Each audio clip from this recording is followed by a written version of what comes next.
Good morning friends, welcome to Isotope Classes. आज हम फिर से आपके लिए एक नया वीडियो लेकर आए हैं। वही सीरीज़ में तीसरा वीडियो है ये, जिसमें हम इम्पोर्टेंट साइंटिस्ट के बारे में डिस्कस कर रहे हैं। आज का वीडियो बेहद इम्पोर्टेंट साबित होगा आपके नीट एग्ज़ाम के लिए, क्योंकि कोई न किसी साइंटिस्ट के बारे में इस बार एग्ज़ाम में आपसे ज़रूर पूछा जाएगा एक क्वेश्चन। ठीक है, सबसे पहले साइंटिस्ट हैं पंचानन माहेश्वरी। पंचानन माहेश्वरी का जन्म 1904 नवंबर के 1904 जयपुर राजस्थान में हुआ था। पेशे से ये एक बॉटनिस्ट थे और ये एक एम्ब्रियोलॉजिस्ट भी थे। ठीक है, ध्यान रखेंगे। और एम्ब्रियोलॉजी का टेक्सोनॉमी में किस प्रकार से यूज़ है, किस प्रकार से यूज़फुल है, इस बात को भी इन्होंने बताया था। कह रहा ही establish department of botany in university of Delhi. कह रहा है दिल्ली यूनिवर्सिटी में इन्होंने बॉटनी का डिपार्टमेंट भी बनाया था और वहाँ पर एम्ब्रियोलॉजी और टिश्यू कल्चर के रिसर्च के लिए ये इम्पोर्टेंट सेंटर के रूप में भी वहाँ पर काम हो रहा है। कह रहा his work on test tube fertilization and intraovarian pollination पर भी इन्होंने कार्य किया और विश्वविख्यात हुए। ठीक है, इस तरह से सबसे ज़्यादा इम्पोर्टेंट कुछ नहीं, बस एक याद रखना, बीएचयू में एक सवाल आया था एक बार कि पंचानन माहेश्वरी क्या थे, तो याद रखना वो एम्ब्रियोलॉजिस्ट और बॉटनिस्ट दोनों ही थे। ठीक है, नेक्स्ट स्लाइड पे चलते हैं। अगली स्लाइड में हम बात करेंगे वाटसन एंड क्रिक के बारे में। बेहद इम्पॉर्टेंट साइंटिस्ट हैं ये, ध्यान से दोनों लोग की इमेज देख लीजिए, वाटसन और क्रिक के बारे में। सबसे पहले हम बात करते हैं जेम्स डेवी वाटसन, उनका पूरा नाम है, जिनका जन्म शिकागो में 6 अप्रैल 1928 में हुआ था। ठीक है, एक छोटी सी बात जो बेहद इम्पॉर्टेंट बिल्कुल नहीं है, इन्होंने पीएचडी की डिग्री 1950 में प्राप्त करी और उन्होंने जो क्या पढ़ा था, अपने थीसिस जो थी उनकी, उन्होंने क्या लिखा था, उन्होंने देखा था इफ़ेक्ट ऑफ हार्ड एक्सरे दो तरह की होती है, तुमने पढ़ा होगा, हार्ड एक्सरे, सॉफ्ट एक्सरे पढ़ते हैं सब लोग फिजिक्स में, कि the effect of hard X-ray on bacteriophage multiplication. तो बैक्टीरियोफेज वायरस के मल्टीप्लिकेशन में एक्सरे, हार्ड एक्सरे के प्रभाव को स्टडी किया था। फिर जब वो क्रिक से मिले थे, फ्रांसिस क्रिक से मिले थे, और उनका दोनों लोग का कॉमन इंटरेस्ट ये था, दोनों जगह एक ही जगह पर दिलचस्पी थी, क्या कि भैया कैसे डीएनए के स्ट्रक्चर को सॉल्व किया जाए। ठीक है, चौथे पॉइंट में और मार्च 1953 में उन्होंने कॉम्प्लीमेंट्री डबल हेलिकल कॉन्फ़िगरेशन अथवा एक स्ट्रक्चर तैयार कर लिया था। ठीक है, और लोगों के सामने बताने का प्रयास किया था। दूसरा हम बात करेंगे फ्रांसिस, उनका पूरा नाम है फ्रांसिस हैरी कॉम्पटन क्रिक। ठीक है, कॉम्पटन क्रिक उनका पूरा नाम था, जिनका जन्म 8 जून 1916 में हुआ था। याद रखेंगे कहाँ हुआ था, नॉर्थम्पटन इंग्लैंड में हुआ था। इन्होंने पीएचडी डिग्री 1954 अथवा वाटसन के 4 साल बाद क्रिक ने भी अपनी डिग्री प्राप्त करी, और इनका भी टाइटल थीसिस में क्या था, इन्होंने एक्सरे डिफ्रैक्शन के बारे में स्टडी करी थी, पॉलीपेप्टाइड और प्रोटीन पर। ठीक है, और दो लोगों को नोबेल प्राइज़ कब दिया गया था, 1962 में। याद रखने हैं वाटसन और क्रिक को नोबेल प्राइज़ कब दिया गया था, 1962 में दिया गया था। वेरी वेरी इंपॉर्टेंट क्वेश्चन है। ठीक है, बाकी चीज़ें आप भूल भी सकते हैं, क्योंकि बाकी चीज़ें मेरे ख्याल से सबको याद रहती है कि complementary double helical structure of DNA के इन्होंने दिया था, सब बच्चों को लगभग सबको याद रहता है। नहीं याद है, एक बार थोड़ा सा मेमोराइज कर लो। ठीक है, ओके, नेक्स्ट स्लाइड। अगले हैं एमएस स्वामीनाथन सर।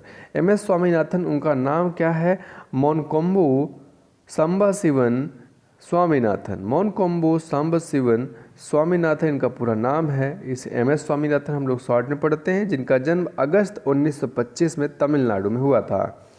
ठीक है, at Indian Agriculture Research Institute, कहाँ पर, इंडियन एग्रीकल्चर रिसर्च इंस्टीट्यूट में स्वामीनाथन सर और उनकी टीम ने एक चावल की एक प्रजाति का वहाँ पर डेवलपमेंट किया था, और उसका जो कैसी थी, शॉर्ट ड्यूरेशन। याद रखना, सुनो ज़रा, short duration high yielding variety, क्योंकि फ़ायदे का काम करना था।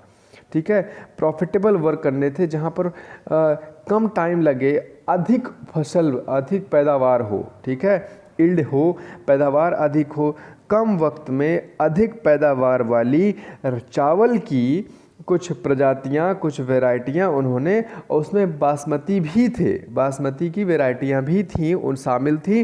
और इस तरीके से उन्होंने क्या, इंडियन एग्रीकल्चर रिसर्च इंस्टीट्यूट में उन्होंने short duration high yielding variety of rice, और उसमें बासमती को इंक्लूड करते हुए वहाँ पर उन्होंने इन चीज़ों का डेवलपमेंट, विकास किया था। याद रखना बहुत ही ज़रूरी सवाल है आपके लिए कि इंडियन एग्रीकल्चर रिसर्च इंस्टीट्यूट में स्वामीनाथन ने शॉर्ट ड्यूरेशन, कम वक्त वाला, हाई यील्डिंग, अधिक फसल देने वाला, अधिक उपज देने वाला चावल की प्रजाति जिसमें बासमती भी इंक्लूडेड था, ठीक है। तीसरे पॉइंट में आते हैं, he also known for the development of concept, कुछ और भी कॉन्सेप्ट इन्होंने जनता के सामने, लोगों के सामने और भी बता के गए। वो क्या कि ये क्रॉप कैफेटेरिया क्या होता है, क्रॉप शेड्यूलिंग क्या होती है, और जेनेटिकली हम क्रॉप में की यील्ड अथवा पैदावार और क्वालिटी उसमें कैसे मॉडिफाई कर सकते हैं, जेनेटिकली उसमें क्या इम्प्रूवमेंट कर सकते हैं, इस बात को ही बताया था। ही इनिशिएटेड, चौथा point, he initiated with Norman Borlaug sir के साथ मिलकर इन्होंने ग्रीन रिवॉल्यूशन में हिस्सा लिया, और भारत में मैक्सिकन वैरायटी ऑफ व्हीट, ध्यान दो, ये चावल, गेहूं चावल की बातें हो रही हैं यहाँ पर, ठीक है। और नॉर्मन बोरलॉग के साथ, सर के साथ मिलकर इन्होंने ग्रीन रिवॉल्यूशन में योगदान दिया और भारत में मैक्सिकन वैरायटी ऑफ व्हीट को लेकर आए, इंट्रोड्यूस करवाया, ठीक है। तो याद रखना कौन सी variety, Mexican variety of wheat in India लाने वाले MS स्वामीनाथन। इसीलिए इसी को ध्यान में रखते हुए इन्हें father of green revolution in India माना जाता है, ठीक है। अगला बेहद इम्पॉर्टेंट सवाल इस वर्ष के लिए या 2021 में ये सवाल जरूर आएगा, ध्यान रखना। He is also the initiator of lab to land food security and several other environmental program. कह रहा है लैब से लैंड तक की हमारी बढ़ती आबादी को की जो नीड है, खाने की जो ज़रूरत है, उसको ध्यान में रखते हुए लैब से लेकर लैंड तक कितना इम्प्रूवमेंट किया जा सकता है, ये चीज़, इस चीज़ के इनिशिएट करने वाले व्यक्ति भी कौन है, MS स्वामीनाथन। कि भाई लैब में एक्सपेरिमेंट करो, चीज़ें अच्छी चीज़ें तैयार करो, उसको लैंड तक जाओ, ताकि हम अपनी बढ़ती आबादी की जो भूख है, जो नीड है, उसको हम पूरा कर सकें, भोजन की जो नीड है उसको पूरा कर सकें, हम सिक्योर फूड की सिक्योरिटी को मेंटेन कर पाएँ, ठीक है। और भी बहुत सारे इन्वायरमेंटल प्रोग्राम में है। तो याद रखना, initiator of lab to land food security who, ठीक है, who initiated it, MS Swaminathan. Very important सवाल, शायद आपसे छूट गया होगा, मुस्कुरा देना, लाइक कर देना, सब्सक्राइब कर देना, शेयर कर देना, ठीक है। आते हैं नए स्लाइड पर। दूसरी स्लाइड है कोहेन और बोयर सर के। सबसे पहले रेड पैराग्राफ पढ़ेंगे, फिर ऑरेंज और फिर ब्लू पैराग्राफ, ठीक है, ध्यान से सुनना। सबसे पहले स्टैनले कोहेन उनका पूरा नाम है। सबसे पहले हार्बर्ट बोयर जिनका जन्म 1936 में हुआ था, याद करने की ज़रूरत नहीं है क्योंकि चांसेस 0% आने के। बाई 1969 आप देखो 1969 में ये पढ़ाई कर रहे थे। किस चीज़ में पढ़ाई कर रहे थे, स्टडी कर रहे थे, ई कोलाई बैक्टीरिया के अंदर पाए जाने वाले कुछ ऐसे एंजाइम जिनको बोला जाता है रिस्ट्रिक्शंस एंजाइम्स के बारे में स्टडी कर रहे थे, और उन्होंने उनके कुछ यूज़फुल चीज़ों के बारे में, यूज़फुल गुणों के बारे में अध्ययन किया और पाया कि उनमें कुछ रिस्ट्रिक्शन एंजाइम कुछ हाईली यूज़फुल हैं, उनके अंदर कुछ प्रयोगात्मक अथवा जो हमारे लिए यूज़फुल है उस गुणों को उन्होंने जान पाए थे, ठीक है। अगले पॉइंट में पढ़ते हैं कि Boyer observe that these enzymes have the capability of cutting DNA. कह रहे हैं उन्होंने ये पाया कि ये ऐसे एंजाइम है जिनके अंदर ये कैपेसिटी है, ठीक है, जो कि जो डीएनए को किसी भी पर्टिकुलर पोजीशन से काट सकते हैं और जो बचा हुआ है, जो कटा हुआ हिस्सा होगा वो एंड ऐसा एंड बनता है काटने के बाद जो स्टिकी होता है, अथवा उसको हम दोबारा से पुनः जोड़ सकते हैं। ऐसा नहीं कि वो काटने के बाद डीएनए ख़राब हो जाएगा, काटने के बाद डीएनए ख़राब नहीं होगा। काटने के बाद हम डीएनए को फिर से जोड़कर उसको पुनः प्रयोग में ला सकते हैं। ऐसा हर्बर्ट बोयर साहब ने अपनी स्टडी के दौरान पाया था। आगे ऑरेंज पॉइंट में अब हम बात करते हैं स्टैनले कोहेन के बारे में। स्टैनले कोहेन सर ने भी स्टडी कर रहे थे किस पर, इन्होंने ये भी बैक्टीरिया पर स्टडी कर रहे थे और उन्होंने ये पाया कि बैक्टीरिया के अंदर न्यूक्लियर डीएनए के अलावा एक और डीएनए पाया जाता है जो रिंग लाइक स्ट्रक्चर्स होते हैं, जो साइटोप्लाज्म में फ्रीली घूमते होते हैं, ठीक है, जिनमें जो रेप्लिकेशन अथवा उसको मल्टीप्लाई करने के लिए एक से दूसरा डीएनए अपने आप को वो वापस एक से दूसरा बनाने में खुद ब सक्षम है। उन्हें किसी और चीज़ पर डिपेंड नहीं है, किसी की कमांड पर अथवा न्यूक्लियर डीएनए पर किसी भी प्रकार से ये डिपेंड नहीं है अपने रेप्लिकेशंस के लिए। तो उस स्मॉल रिंग जो साइटोप्लाज्म में ऐसे घूमते रहते हैं उस डीएनए को प्लाज्मिड कहते हैं।